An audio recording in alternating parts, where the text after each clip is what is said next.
Okay, welcome home. I'm your anime manga mom. I've been very busy this week.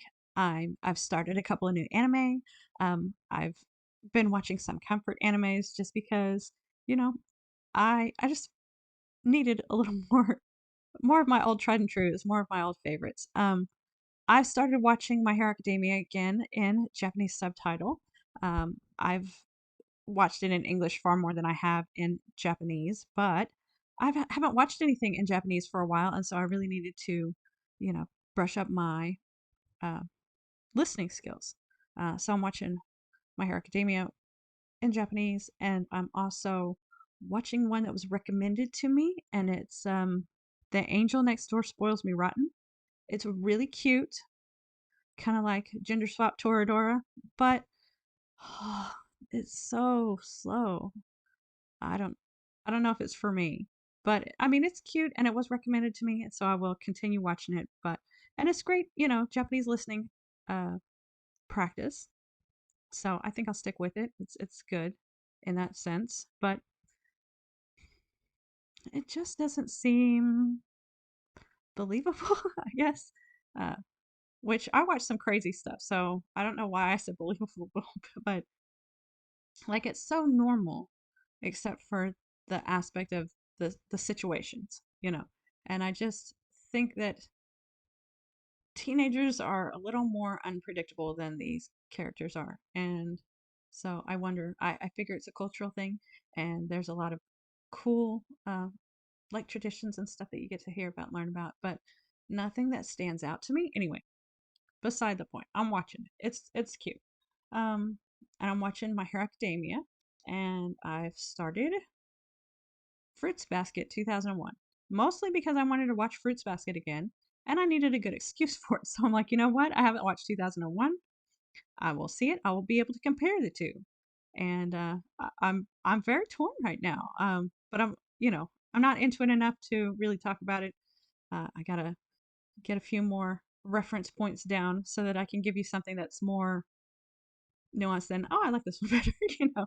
Maybe some why I like this one better or the other one better. So obviously, since 2001 was written before the end of the manga, it's gonna be uh, truncated. It's gonna be short, so I'm gonna have to, ding points for that.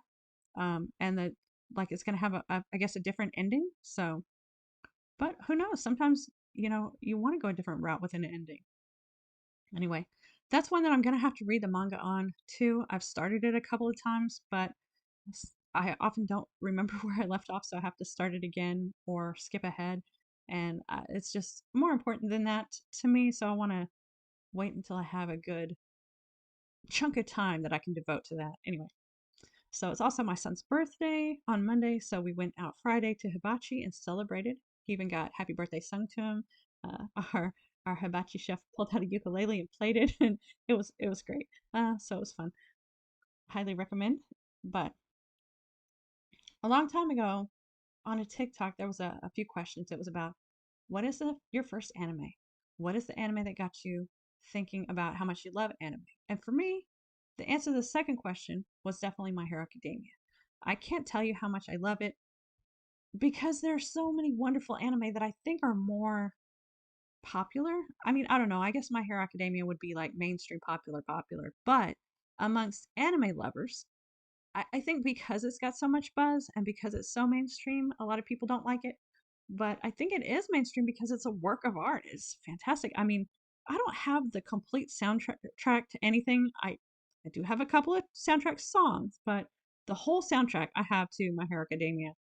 I think it's fantastic. I think they have so many different moods, and like really went over the top with making sure they added all the instruments and the feeling, like the swell of the music. And yeah, I think it's fantastic. The artwork's great. Very, very colorful, bright. I wouldn't give it a 10, but I like the artwork. It's a cute style. Um, but I like it so much because of the characters, the cast, and how you see people start off, with certain pitfalls in their personality. There's so many different and unique and identifiable personalities. And just for that alone, I mean, this is finally a rival to Naruto. I mean, I started out watching Naruto and Shippuden. We went on to Boruto a little bit, but we fell off of that pretty quick. I watched Cowboy Bebop on recommendation. It was a good show, but I want to love it more than I do. Then I watched The Devil's Part Timer. It was kind of cute, but weird. So I started Gintama. We watched Death Note. Death Note was a fantastic thing, but it still didn't give me what I got from Naruto until finally I did One Punch Man, and then we did My Hero Academia, and I tell you that's where the that's where I want to make my home. You know, not necessarily move to the My Hero Academia world, but yeah, I loved that it was so identifiable, so familiar, I guess because of the comic book aspect. My brother used to get comic books and bring them home. He was an artist, so he would practice doing the art styles. But I got to read the comic books after he was done, and he read the comic books as well, so he got into them. But yeah, I was a little secondhand comic book nerd. I didn't go out and buy them myself. I should have though, you know. But so, anyways, a little bit of my backstory. But that's what I love. I love shows with backstories.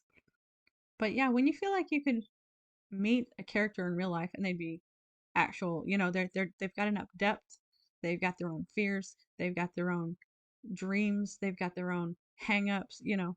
I love that about characters, and that's what I really get from My Hero Academia. Also Tokyo Ghoul, very character driven. You have all these different really unique people, you know, and so the author really had to come up with why they're like that, who their family is, how their family was raised, maybe what happened to that family member to cause, I mean, so much history. It's, you know, it's fantastic.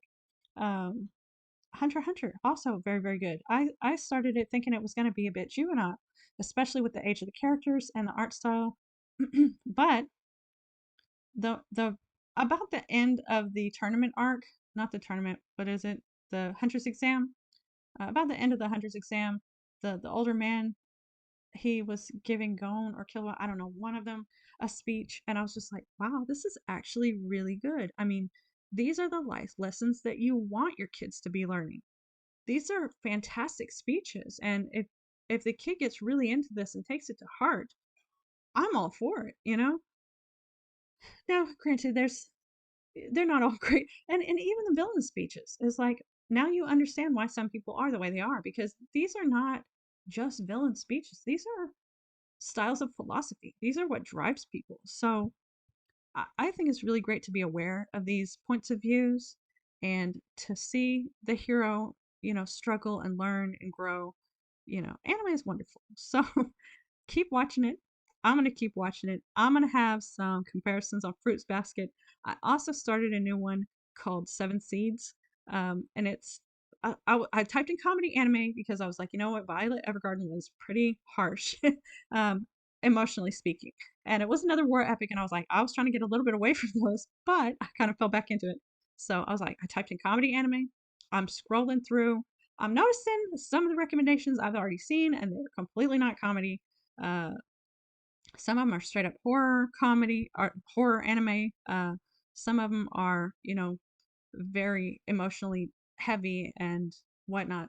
And then my husband's like, "What's Seven Seeds?" And I'm like, "I have no idea. I have never heard of this anime. Maybe it's not even an anime with all the stuff they're suggesting." So I moused over it, and it's was talking about like a post-apocalyptic end of the world cryogenic, you know, which is sci-fi, and I'm like, I love sci-fi. I love comic books. I love Star Wars. I love Star Trek. I love all of those, you know, fantastical worlds that you go to. I was big, yeah. Anyway, so I was like, two things at once. I'll watch it. So I started it, and I have more questions than I know what to do with. Anyway, and one of them is why have I never heard of this before? Maybe it really has a horrible ending. I don't know, but for now, it's very intriguing.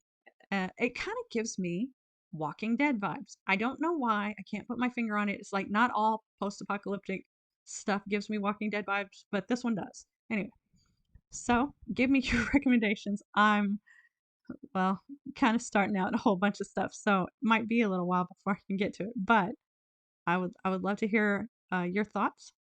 Yeah, that's why I made this so that I could share my passion with people and they could share theirs with me. So tell me about your favorite anime. Tell me if you've watched Fruits Basket 2001 and 2019. Which one's your favorite? Yeah, and I'll talk to you guys next time. Bye bye.